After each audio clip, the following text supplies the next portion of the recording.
Chancellor, thank you for that lovely introduction. Also, that very interesting contrast, the tale of two speakers. And it's profoundly important to think of free speech not just as one thing, because in this new world it is many different things. I think the framing of the issue of free speech is critically important. To me, the biggest threat to free speech today is big money and inequality. What we have in this country now is not anything that resembles equal access to being heard. I mean, anybody can say anything they want to say.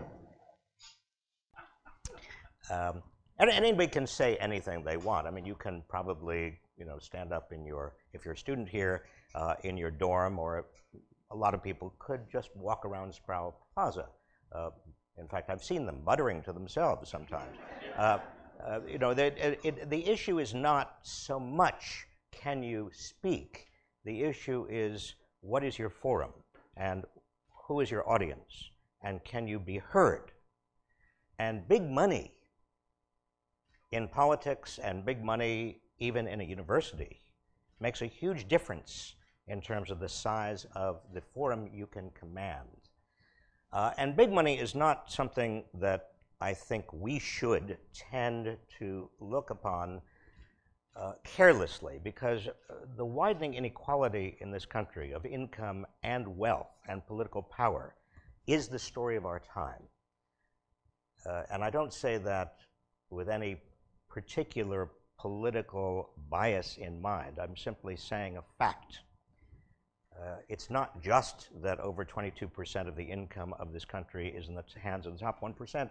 It's not just that the top 1% control 42% of all of the wealth of the country, but the consequence of that is that you have the ability in the very, very few hands to dictate who is hearing what.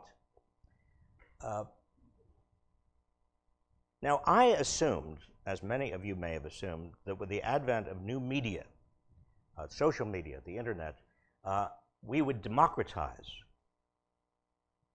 the process of speech, of getting ideas out. That, in fact, I remember talking about this a few years ago. Maybe it wasn't that, it was about 12 years ago. When I first came to Berkeley, I gave a talk about the fact that even though inequality was rising, the new media and social media were balancing that out. That although you had fewer and fewer people commanding more and more resources, and therefore having more and more control over who was speaking and where they were speaking, nevertheless, it was possible for almost anybody to command some sort of an audience through the internet. I think I was wrong, because money is playing a huge part in new media as well. And power there is very, very significant, and a significant variable.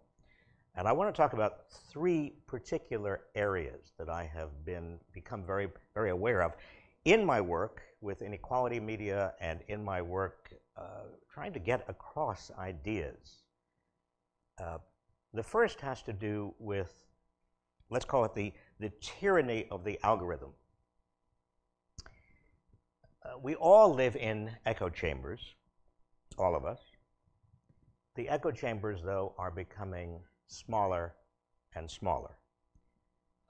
The algorithms that we find in the new media, in the internet, in all of those organizations like Facebook and Twitter and others that are exerting more and more control, both financial and political, over the internet.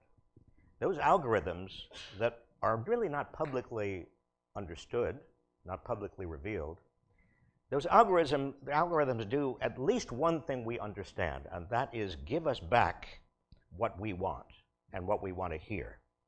Give us back opinions and information, sometimes fake information, that is in line with our preconceived views of reality and our preconceived opinions about what should be.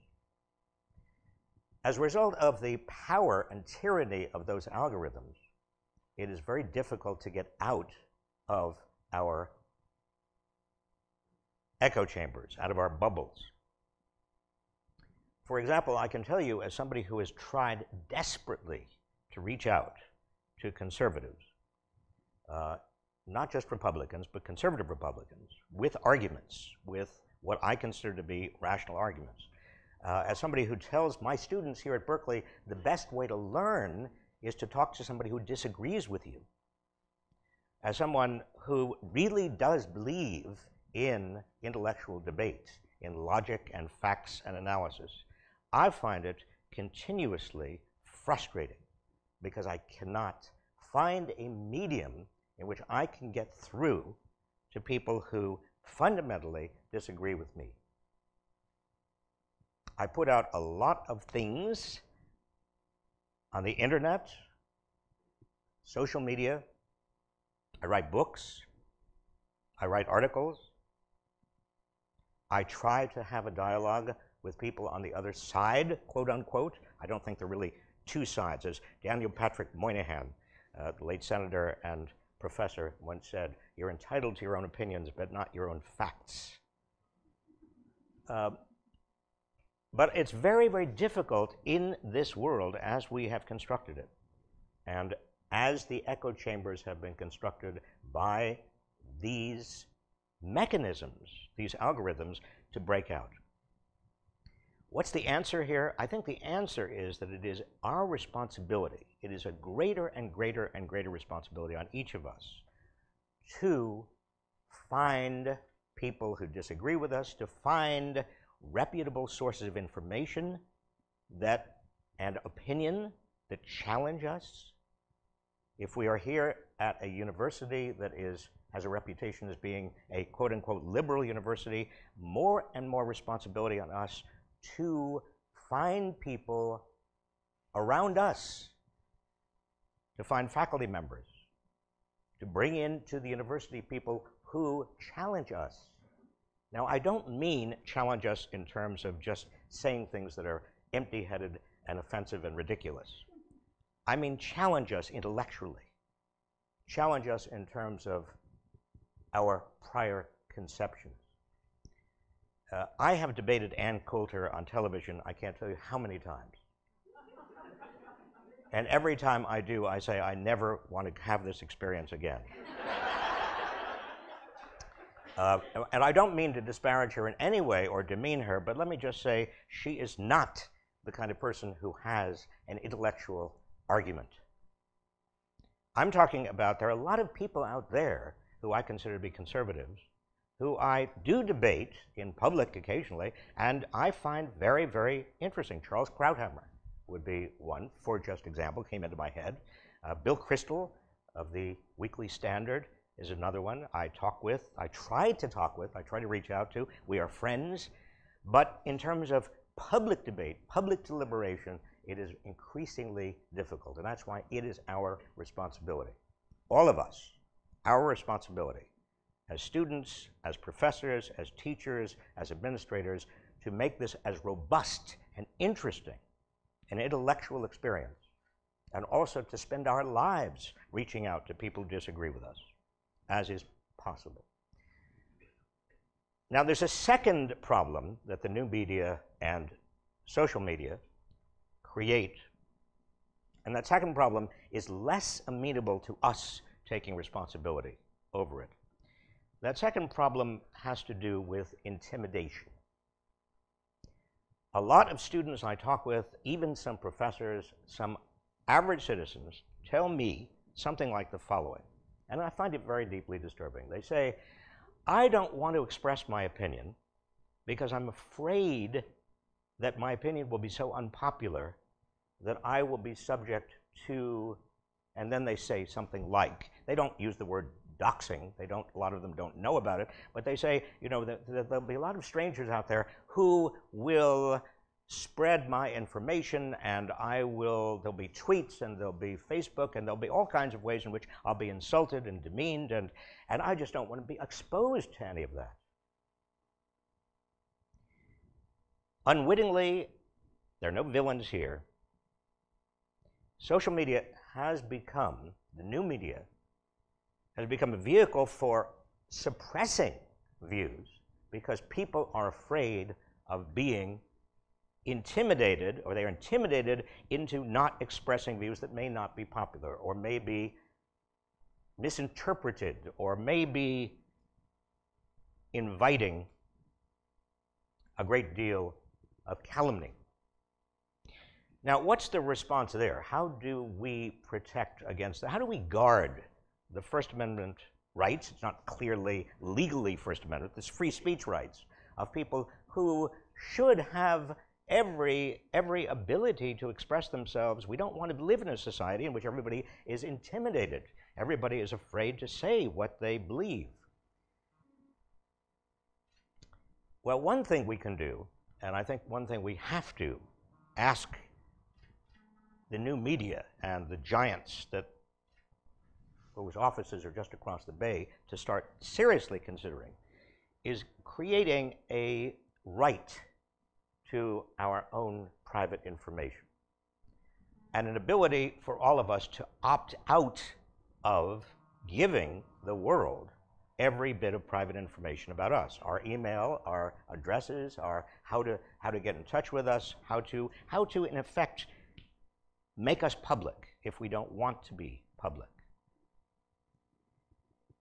Right now, that information, whether it's Equifax or it's Facebook or anybody else, that information is being collected and then sold, usually to advertisers and marketers. That's our information. That's our private information about us. That should be a property right for us. We should decide what to do with that information. And if we want to be private, we should be entitled to be private. And I say private not to the point of not expressing our views. In fact, quite the contrary. We may need a zone of privacy so that we feel safe in expressing our views. So we feel safe against the possibility that we may be otherwise criticized widely and misinterpreted widely. I don't know if any of you have had this odd experience that I have had on several occasions. I've said something, in fact, I was testifying once before Congress, and it was just before TARP, that very large subsidy program that went out for banks and homeowners, and also generated, along with it, a very large stimulus package in 2008. And the question was, who were the contractors going to be for TARP and for the stimulus program? And I said before Congress, I said, I think it's very, very important that we make sure that the contractors who are going to get all this money from this gigantic stimulus program not be all white and male. And almost instantaneously, what I said appeared on Fox News, and my words were exactly the right words. I mean, they didn't distort my words, but they introduced it by saying, Robert Reich, a professor, blah, blah, blah, former Secretary of Labor, doesn't want white men to get any federal contracts. And then you can imagine what happened. I'm still hearing. It was distorted. I called up Bill O'Reilly, who I happen to know, and I said, you know, you actually distorted what I had to say. And as a result, I'm being flooded with death threats. I mean, really death threats. And that seems to me irresponsible. And he said, well, that's too bad. I called up a couple of other people, mostly on Fox News, and said, this is irresponsible. You and I know each other. Can you just retract what you said? You lied about what I said. And they said, no. Now, and then you can imagine what happened on the new media. It became so distorted that those threats, and again, many of them are really, they are death threats. You know, you will die. proliferated. This is a kind of environment. Now, you're not going to be testifying, most of you, before Congress on these kinds of issues. Maybe you will. I hope you will. But the point I'm making is not about testifying before Congress. The point I'm making is that we don't want to live in an environment in which what we say is so easily distorted, or what we say terrifies us about the possibility that it may be misinterpreted. We should have a right to our own private information so that that doesn't happen. The third and related thing that worries me about what has happened to social media, and I think there is an answer for this, and I think that Berkeley, University of California, Berkeley, and Carol Christ have come up with the right answer. The third problem has to do with what we might call crowdsourcing of violence. Now, this is not, strictly speaking, and should not, strictly speaking, be a free speech issue, but it has become a free speech issue because it is now possible on the internet, on social media, for people to summon forth others who agree with them and basically say, we're going to have a rumble at such and such a place at such and such a time. And it's going to be centered around somebody coming to campus, or it's going to be centered around the same time as somebody coming to campus. In other words, we are going to create an event that could very easily be a violent event. And please join us. Social media has the capacity to crowdsource, and I mean this quite literally, source crowds around particular nodes of time and place and speakers. And also provoke and invite a violent response.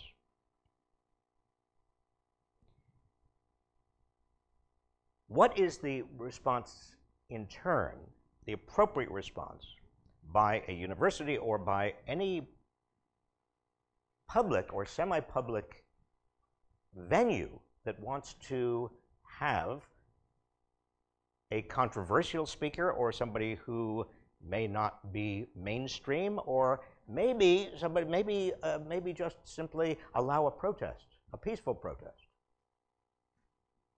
Well, I think the response is to provide security. Provide security for the speakers and for the protesters. To maintain the peaceful, nonviolent aspects of the free exchange of ideas. It can be expensive, and I know that the Chancellor has come in for a lot of criticism on how much Berkeley has spent. Now, in my way of thinking, and if you follow my logic, this is not, strictly speaking, an expenditure. This is an investment in the free exchange of ideas. It's an investment in safety and security and the ability of people in a college campus, in a university, where you want people to be able to express themselves and be able to protest peacefully. It's an investment in that capacity. It is worth almost anything we spend on it. Now, there are many other issues and problems and challenges that come up with new media, with social media. We tend to put all of this in the box, framing as free speech. I am old enough to remember the free speech movement here at University of California, Berkeley. I did not know Mario Savio, but I was, because I was always very short, even when I was a young man, even when I was a kid, I was very short. And I would seek protectors who were older than I was to protect me from being bullied and beaten up. I mean, I learned this very early on. I needed to have protectors, and I selected one of my protectors when I was maybe 6 years old, 7 or 8, was a fellow named Mickey Schwerner.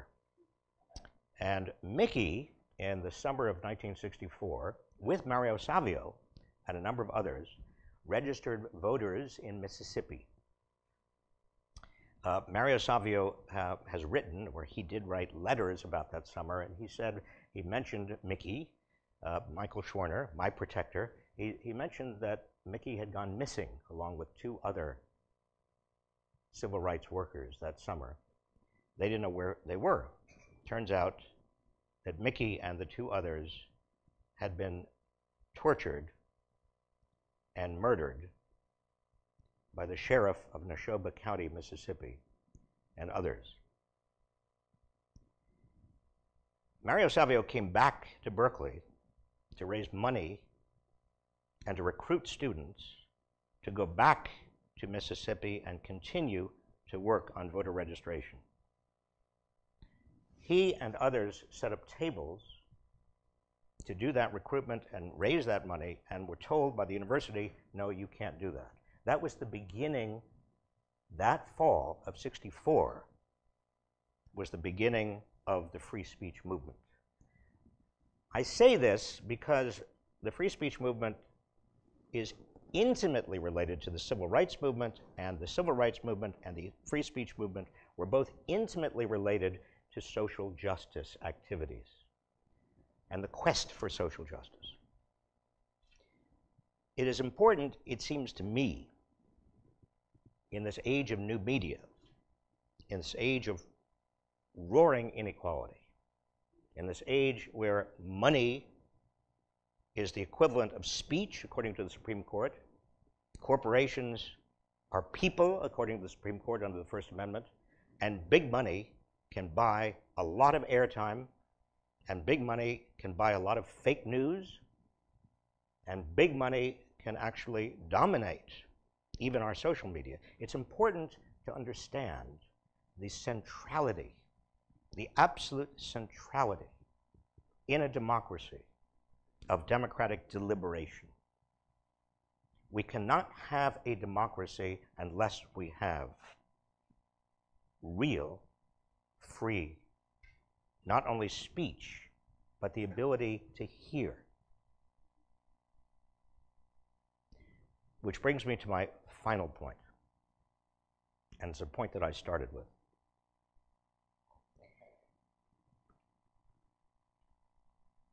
There's something that is called, I call, and others people have called, eloquent listening.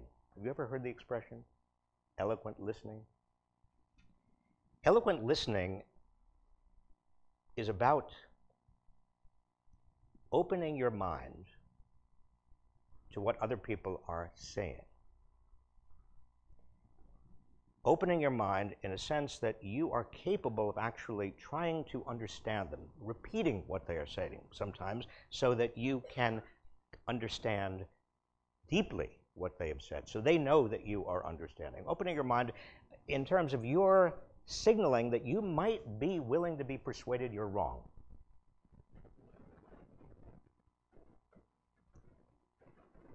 A university is a place where eloquent listening is particularly important. Eloquent listening is the other side of the same equation as freedom of speech. If you don't have people who are have the ability to listen, it doesn't matter what kind of free speech you have. And so in a university, the best public university in the world, it is vitally important that we not only preserve the right to speak, but also open our minds and practice eloquent listening. Thank you all.